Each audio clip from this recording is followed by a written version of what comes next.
cars in there and work out.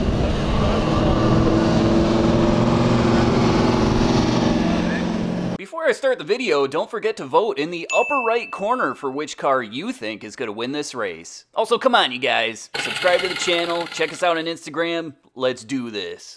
This is a 1963 Chevrolet Impala Super Sport, and this car is so big, I can't even fit it in the camera frame. It's very, big. Yeah, it's pretty good size. It's good size.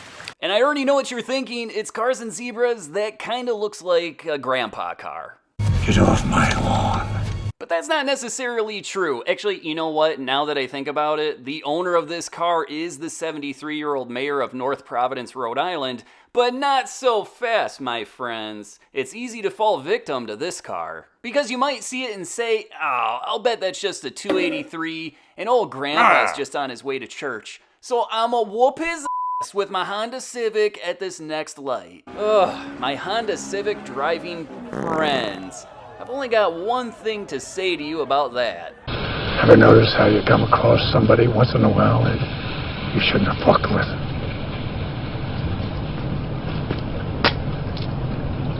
That's me. And that's because this isn't Grandpa on the weekends. This is Grandpa on the weekends.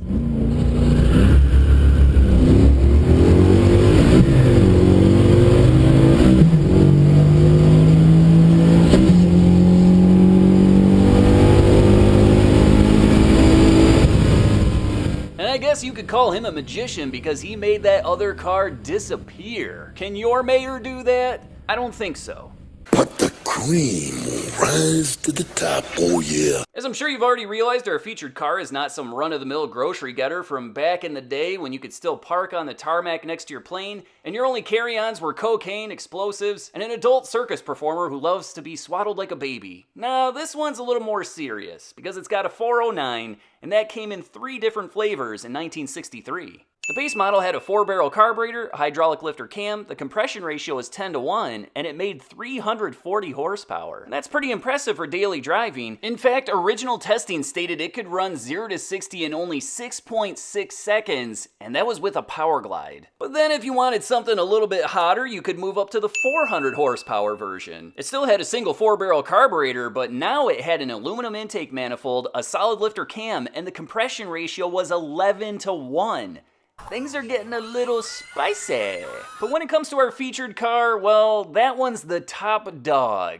It had all the same goodies as the 400 horsepower version, but now sitting on top of that aluminum intake manifold was a dual quad setup. And that delicious collection of parts led to 425 horsepower at 6,000 RPM and 425 pound-feet of torque at 4,200 RPM. The bottom line is that this car screams.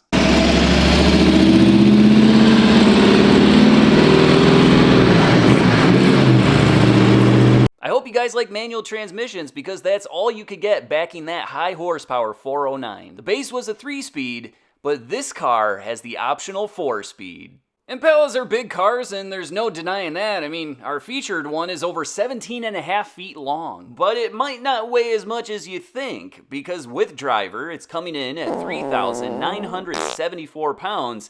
And I don't know about you, but that's quite a bit lighter than what I was expecting. And check out those taillights, they're so pointy. It kind of reminds me of something, but I don't remember what. Oh yeah, now I remember what I was thinking about. No, not those, you sickos. I'm talking about her cat ears.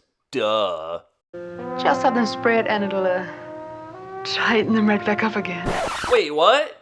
If I were to kiss you, would you think I was a bad girl? Whoa, well I like the direction that this is headed. You guys, you might need to sit down for this. I have some bad news. The doctor called and he said...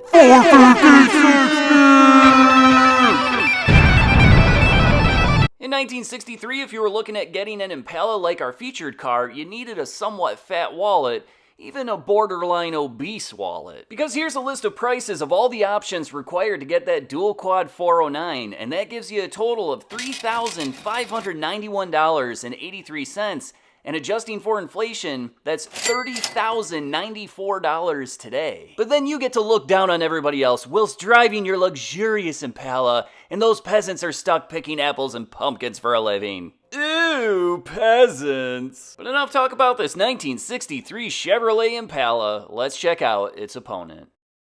This is a 1969 Oldsmobile Cutlass S W-31, and I know what you guys are already thinking. Is that thing stuffed with a 400 cubic inch engine like the 442, or maybe a 455 like the Hurst Olds? Nope, this thing's got a Ramrod 350. And hold on, before you guys lose your minds, remember that if there's one thing Oldsmobile is really good at doing, it's building a 350 V8. Not so good at making minivans, but real good at making a 350. I mean, it is a Cadillac of minivans. And even though that 350 is a little powerhouse, I think we can all admit that the W31 is outmatched in this race. After all, I think it was John Holmes that said there's no replacement for displacement, or something like that, I don't know. But let's talk a little bit more about that W31 package, because you got a lot of cool parts with it. That includes things like air induction, a specially calibrated quadrajet carburetor, 308 cam, specially designed cylinder heads fitted with the valves from a 455, and not to mention the world's largest harmonic balancer that you could use to cook pizzas.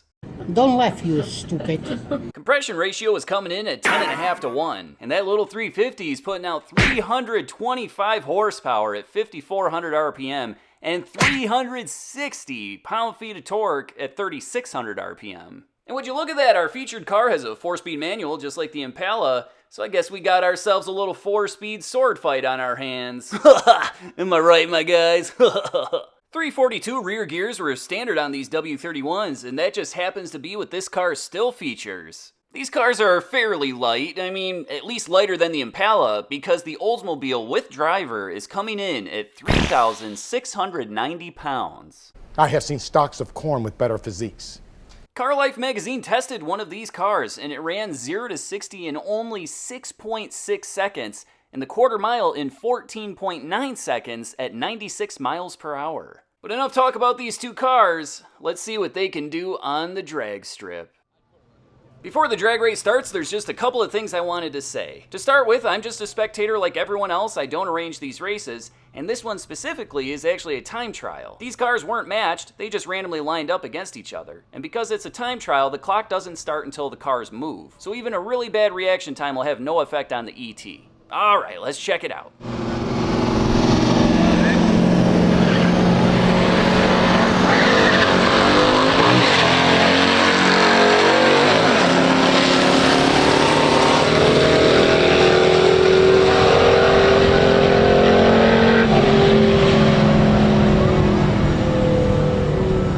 And the Impala takes this one running a very impressive 13.40 at 105.72 miles per hour. And that W31 ran a decent time of 15.98 at 77.84 miles per hour. And if I recall, this was the first time that the Oldsmobile driver had ever been on a drag strip, so I think he did a really good job. And by the following day, he was able to fine-tune things quite a bit more. Horsepower, 327.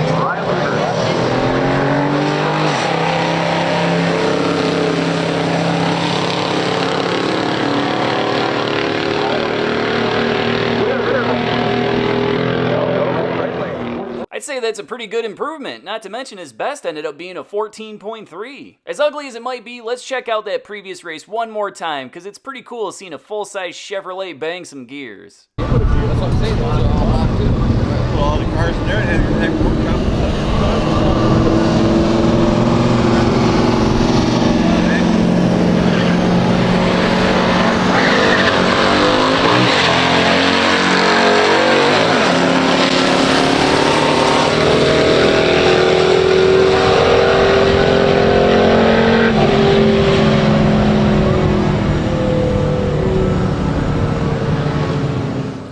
Thanks for watching, you guys. I really appreciate it. Don't forget to subscribe to the channel, and I'll see you at the next one.